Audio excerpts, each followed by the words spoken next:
Good morning, everyone. In this video, we are on page 5 of the notes, and we're going to start by going over a new vocabulary term. The multiplicity of a factor is the number of times the factor occurs within a polynomial that is written in factored form. So, folks, we've already talked a little bit about factoring. But knowing which form a polynomial is in is going to help you figure out the key features such as degree and leading coefficients. So what's weird about factored form is to find the degree,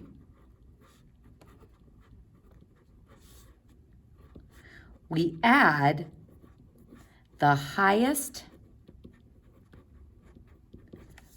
powers of x with each factor. So to find the degree from factored form, we add the highest powers of x with each factor. So what's tough about this is, one, it's kind of hard to remember. So we're going to compare and contrast this with, again, our easiest polynomial that we have worked with, which is a good old quadratic. So let's start with the standard form of a quadratic. So standard form for a quadratic, an example would be x squared plus 9x plus 20.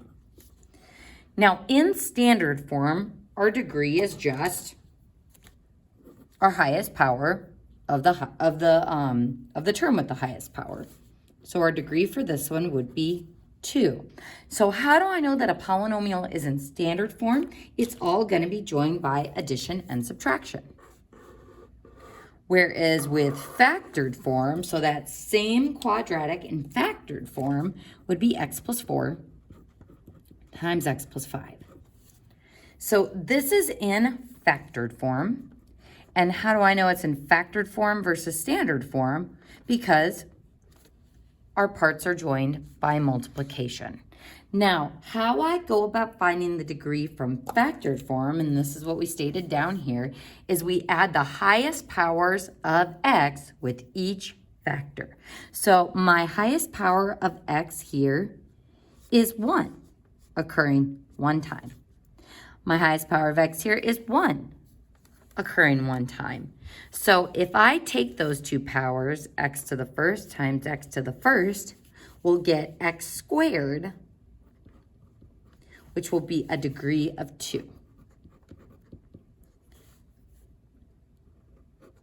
There we go, a degree of 2. So we can add those powers together to give me x squared, and that tells me a degree of 2. Now, if that makes you a little uneasy, it's like, well, yeah, but wouldn't we have to FOIL it to find the full expression? Yes, we would, but the outside-inside products, which give me the 9x, and the 4 times 5, which gives me the 20, these aren't going to affect my degree at all. With my degree, I only need to focus on the highest power of x within each factor. And we're going to get some practice with this as we start working through some of these other problems. So factored form versus standard form. So let's go ahead and look at this polynomial. So first, is this in standard form or factored form? Since these are joined by multiplication, we've got ourselves factored form.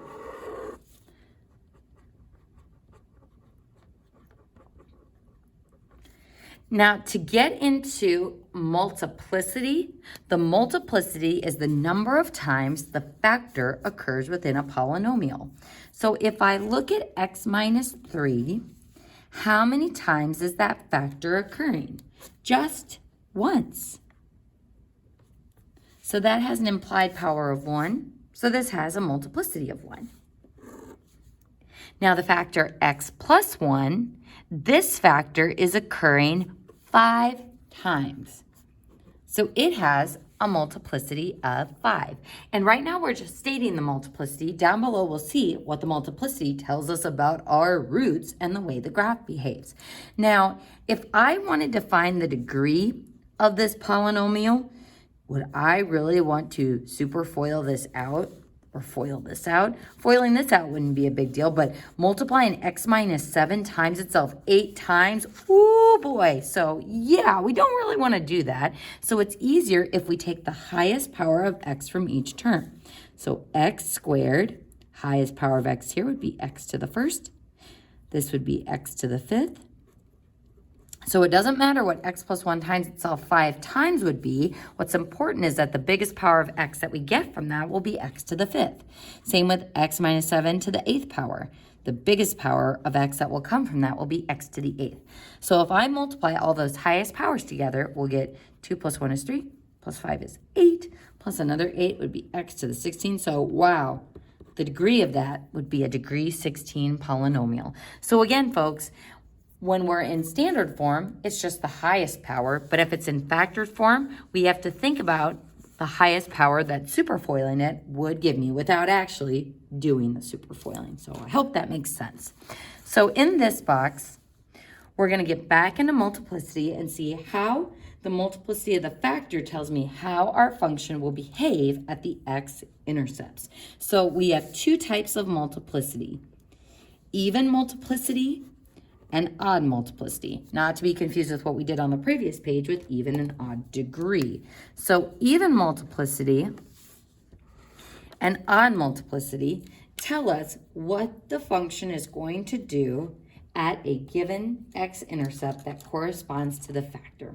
So folks, let's go ahead and take a look at an example. This factor is x minus 7, and it is occurring 8 times. Now, if that is the factor, x minus 7, what solution would that give me using the zero product property? Well, that would give me x equals 7 is a root. So what the multiplicity tells me is how my graph is going to behave at that root. So this factor has a multiplicity of 8. 8 is an even number, so this has even multiplicity. And what this tells me is that my graph is going to be tangent to the x-axis at the corresponding 0 or root or solution or x-intercept. Now, I know that word tangent kind of bothers people. It's like, oh no, is trig coming for us yet? No, tangent means the same thing as bouncing on the x-axis. So it just touches on it and comes back up. Now, how I remember that bounce goes with even multiplicity is bouncing off the x-axis is a 1-2 step movement. So 2 steps is even, so bounce is an even multiplicity. So to show you what that bounce looks like, on this graph below, this x-intercept is tangent, or the graph is behaving tangent in that way, because we come up, we hit the x-axis, and then we bounce back off. So 1, 2. Hit the x-axis, bounce back down. So bounce is for even multiplicity. Now odd multiplicity, the graph will just cross the x-axis. So here, x minus 3 is the factor.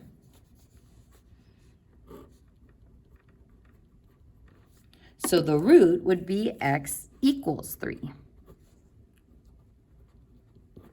So this tells me at 3, my graph is going to cross the x-axis at the corresponding 0. Now, you can get more specific with the odd multiplicity. We're not going to. I'm just going to say if it's odd, it will cross. But if it's equal to 1, it crosses directly. If it's an odd multiplicity that's greater than 1, we can say that it wiggles. But you can put a cloud around this. This is not something I'm going to assess you on, but it does kind of more describe what a cube root does at 0, which has an odd multiplicity, versus like a linear function at 0, which just goes straight on through. So when we're describing multiplicity, you can just say that it will cross. So let's go ahead and see these definitions and answer, because we've covered a few different things here. We've covered finding degree from standard and factored form, multiplicity, and how we can describe what the roots are doing given a multiplicity of the factor. So folks, we're going to go ahead and start with this polynomial, and I think it's important to note what form this is in. Is this polynomial in standard form or factored form? Standard form, because it is all joined by addition and subtraction. Well, actually just all addition. So standard form. So what would the degree of this function be? Since it's in standard form, we just look at the highest power. It is degree 3.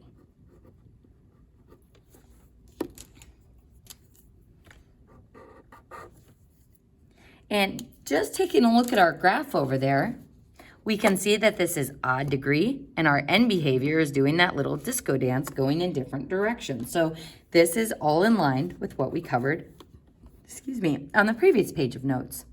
Also, we have 2 x-intercepts, which is less than our degree, so that's good. Well, less than or equal to our degree, so we're good to go there. How many turning points does this have? 2. So 1 less than the degree. So again, just kind of practicing some of those definitions from yesterday. Now, our next step in this problem is we are going to list the factors of g of x. So folks, if you're looking at this going, how in the world are we supposed to factor that? The very first thing we check for when we're factoring is a GCF. So I'm going to take an x out, and that leaves me with x cubed. Oh, no, not x cubed. Oh, x squared plus 8x, and then plus 16.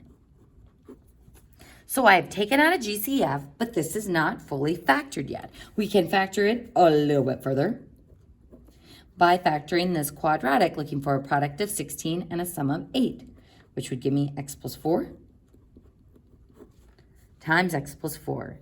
And folks, if I have x plus 4 times x plus 4, just like when we wrote those in condensed form with conics, we're going to do the same thing here. So x plus 4 times x plus 4 means the same thing as x plus 4 squared. And this shows me the multiplicity. So this is what factored form looks like.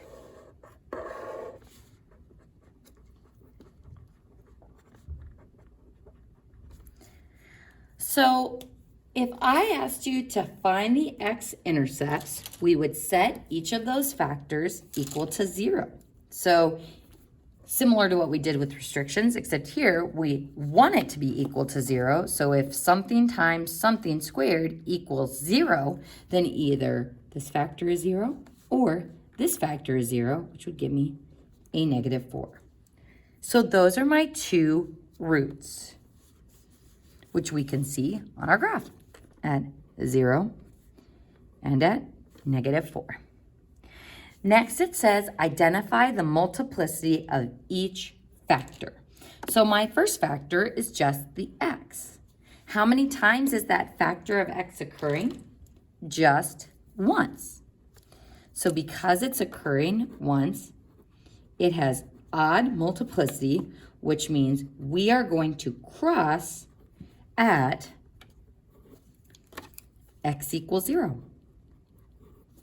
Which is exactly what my function does. So here's x equals 0, and we can see my function just crosses the x-axis there. So maybe it would be helpful if I darken this x-axis. So there's my x-axis. These 2 pink dots are my solutions, and this shows me what my function is doing at that x-intercept. Now, if I look at my other factor, x plus 4, this has a multiplicity of 2. 2 is an even multiplicity, which tells us our graph is going to bounce at the other x-intercept, x equals negative 4. And as we look at that x-intercept, we can see that my graph comes up, bounce, and comes back down. So again, how I remember that bounce goes with even is this is a 1-2 step or 2 even number movement. So I come up, I come back down, we bounce off the axis. So that's what cross looks like. That's what bounce looks like. So this is nice because we are going to be able to draw possible sketches of our graphs without using our calculators. Great practice for the AP exam when you go on to take calculus. So let's go ahead and look at number 2. Now, looking at number 2, what form is this polynomial in? This one's in factored form.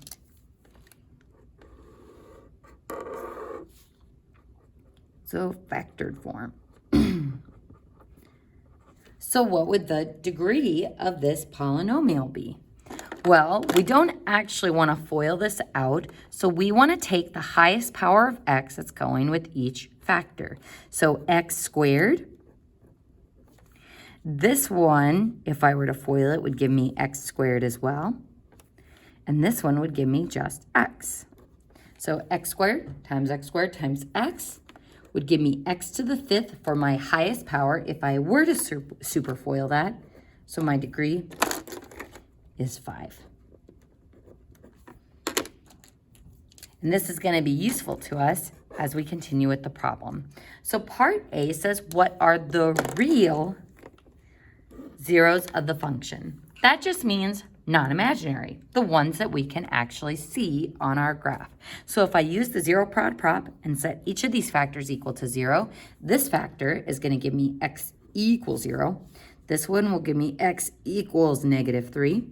And this one will give me x equals a positive 4.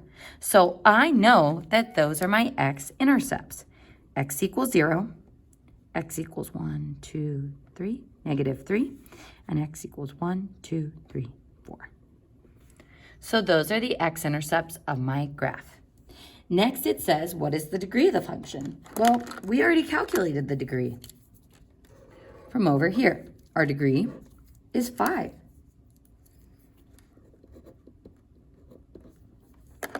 Then it wants me to describe the end behavior using limit notation and sketch a possible graph without using my calculator. Now, if you're going, how in the world are we supposed to figure out what our graph possibly looks like without using our calculator? Well, we actually know quite a bit about this graph just from these x-intercepts, the multiplicities, and the degree. So let's go ahead and start with the x-intercepts and these factors multiplicities. This one has a multiplicity of 2, which means at x equals 0, we're going to bounce. This one has a multiplicity of 2 as well, so that means we're going to bounce at x equals -3 as well. Now, x minus 4, this factor is occurring once, which is an odd multiplicity, which means we are going to cross at x equals 4. So I'm going to go ahead and put a b for bounce by x equals 0, a b for bounce by x equals -3, and a c for cross by my other x-intercept, because this will help me when I go to sketch a possible graph. Now let's go back to what we did yesterday when we talked about degree. This is degree 5, which means it's an odd degree function. So that means its end behavior is going to be doing the disco dance. What else we know is the leading coefficient. If I look at this function in factored form, is the number out in front positive or negative? We don't know what it would be exactly if we superfoiled this out, but we do know that it would be positive because the coefficient of that first term is positive. So this, we could slide a 1 in, a positive 1. So this has a positive 1 for the leading coefficient. So what does that tell me about the end behavior? It means the right arrow is going to go up and the left arrow will go down to do that disco dance that the odd degree functions do. So without knowing exactly what my graph looks like, I'm going to go ahead and sketch in those end behavior arrows saying, well, somewhere way to the right here, it's going to start going up towards infinity. And somewhere way over to the left here, it's going to start heading down towards negative infinity. There's my graph doing that odd degree disco dance. So how can I describe the end behavior using limit notation? So this is good practice for what we started memorizing in the last unit. The limit of the function as x approaches negative infinity is equal to, well, as we go towards negative infinity, my function is going down towards negative infinity. And the limit of my function as x approaches infinity. So practice writing this notation, focus on getting that memorized. So as we go towards infinity, my graph is going up towards infinity. So it's important to be able to describe it visually, but it's also important to be able to write that notation exactly.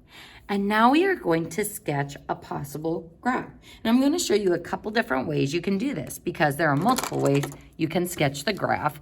But using what we know, I know that my graph needs to bounce at this point. So I'm going to go ahead and just start from this end behavior arrow and go boink off the axis. And then I'm going to boink, bounce at that x-intercept. Now at this one, I need to cross. So I'm just going to cross straight through. And that's a possible way my graph might look.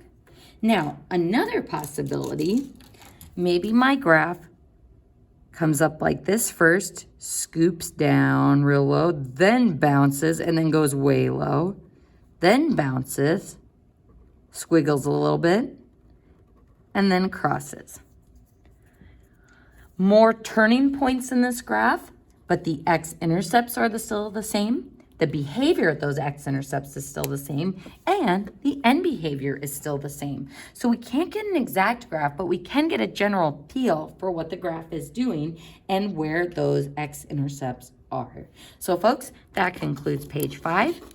And on the next page, we're going to be getting more practice with all of these new vocabulary definitions we have learned.